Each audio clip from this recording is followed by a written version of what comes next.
नमस्कार विद्यार्थी मित्रांनो, इयत्ता 5वी विषय शिष्यवृत्ती परीक्षा विभाग 2 बुद्धिमत्ता चाचणी.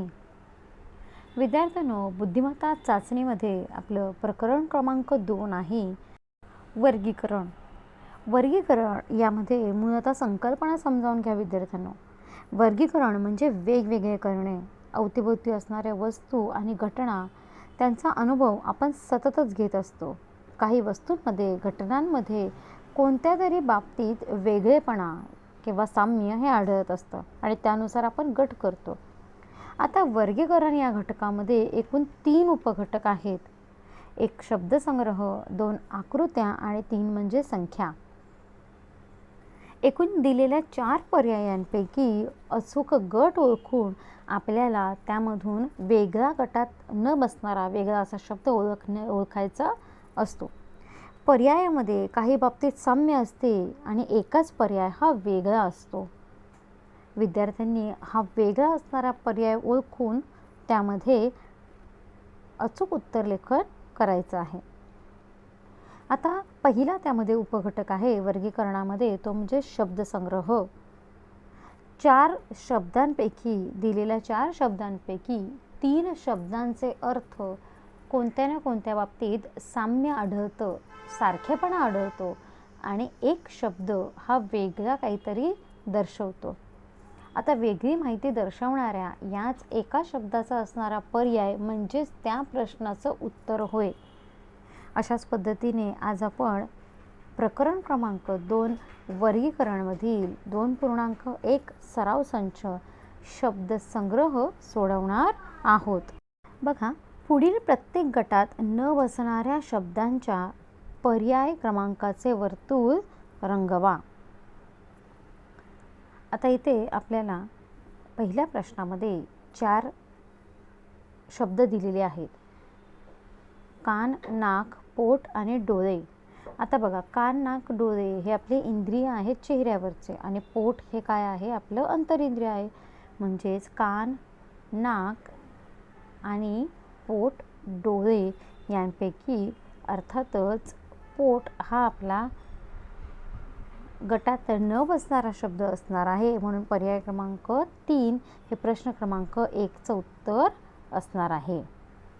सोपं आहे की नाही बाळांनो? हे कान, नाक, डोळे चेहऱ्याचे अवयव आहेत, ते पोट अंतरिंद्रियामध्ये असणारा अवयव आहे. म्हणून प्रश्न क्रमांक 1चं उत्तर आहे पर्याय क्रमांक 3.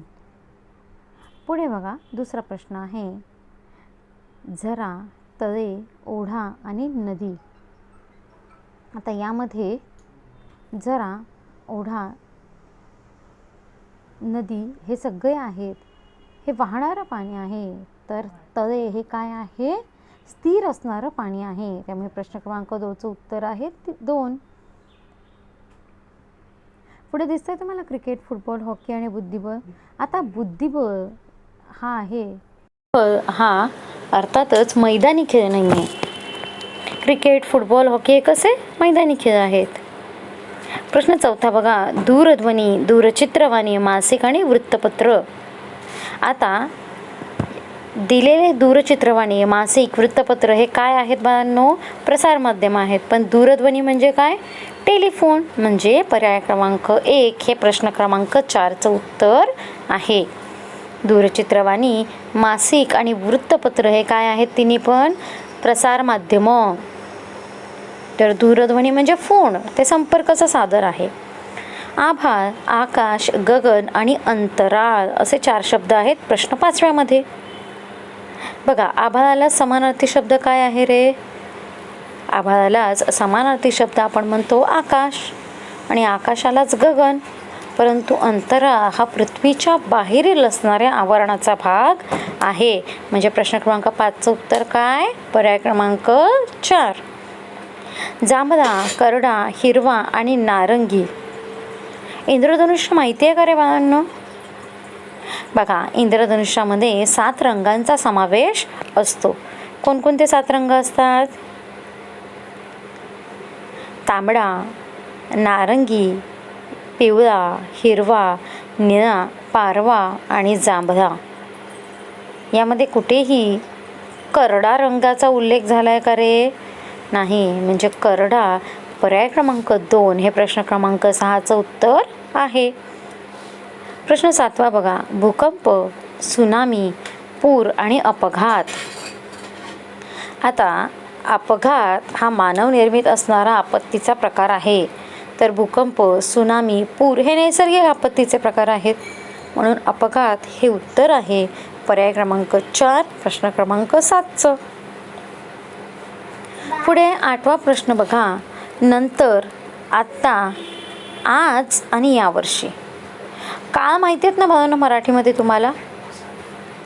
वर्तमान काळ, भूतकाळ, भविष्यकाळ. मग आत्ता, आज आणि यावर्षी हे शब्द चालू वर्तमान काळ दर्शवतात, तर नंतर हा शब्द अर्थातच भविष्यकाळ दर्शवतो. म्हणून पर्याय क्रमांक 1 हे प्रश्न क्रमांक 8चं उत्तर आहे. पुढे आहे शनी, गुरु, प्लुटो आणि युरेनस. बटुग्रह ज्याला डॉर्फ प्लॅनेट म्हणतात तो आहे प्लुटो. म्हणजेच शनी, गुरु आणि युरेनस हे पृथ्वीच्या भोवती फिरणारे म्हणजे सूर्याच्या भोवती फिरणारे ग्रह आहेत, तर प्लुटो हा बटुग्रह आहे. तिचं सूर्यापासून फार अंतरावरती आहे. पुढे आपण बघणार आहोत प्रश्न क्रमांक 10. वसंत, वर्षा, शरद आणि हिवाळा. आता उपऋतूंमध्ये तुम्हाला माहिती असेल ऋतू, तर वसंत, वर्षा, शरद, त्याचप्रमाणे बघा शिशिर, हेमंत आणि ग्रीष्म हे आपले उपऋतू मानले जातो आपण, म्हणजे मराठी ऋतू असं म्हणतात त्यांना. तर हिवाळा काय या ऋतूंमध्ये नाही आहे, म्हणजेच हिवाळा हे त्याचं उत्तर असणार आहे पर्याय क्रमांक 4 प्रश्न क्रमांक 10चं.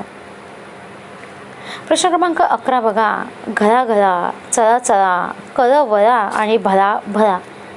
आता अर्थातच या 1, 2 आणि 4थ्या या शब्दांमध्ये दुसरा आणि चौथा शब्द ला आहे, पण तिसरा शब्द आहे तो म्हणजे कळवळा, रवळा. समजतंय? पुढे बघा. बटाटे, मुळा, गाजर आणि रताळे. आता तुम्हाला माहिती असेल, असं वाटेल की हे तर चारीच्या चारी जी आहेत दिलेले इथे ते सगळे जमिनीच्या खाली येणाऱ्या वनस्पती आहेत, परंतु मुळा, गाजर आणि रताळे हे कंद आहे, तर बटाटे काय आहे? मूळ आहे. इसवी सन 2016, 2010, 2004 आणि इसवी सन 1992. आता ज्या संख्यांना 4ने भाग जातो त्यांना लीप वर्ष असं आपण म्हणतो, त्या वर्षाला. मग या ठिकाणी 2010ला 4ने भाग जातो का रे पूर्ण? नाही. अर्थातच इसवी सन 2010 हे असणार आहे आपलं पर्याय क्रमांक 2 प्रश्न क्रमांक 13व्याचं उत्तर. समजतंय? पुढे बघा. आता ज्येष्ठ, श्रावण, कार्तिक आणि वैशाख. आता महिन्यांमध्ये असणारे दिवस यानुसार मराठी महिन्यांचे दिवस काउंट केले तर त्यामध्ये वैशाख, ज्येष्ठ आणि श्रावण या महिन्यांमध्ये येणाऱ्या दिवसांची संख्या ही 31 आहे. किती आहे? 31. तर कार्तिक या महिन्यामध्ये येणाऱ्या दिवसांची संख्या ही 30 आहे. म्हणजे पर्याय क्रमांक 3 हे प्रश्न क्रमांक 14व्याचं उत्तर असणार आहे. समजतंय?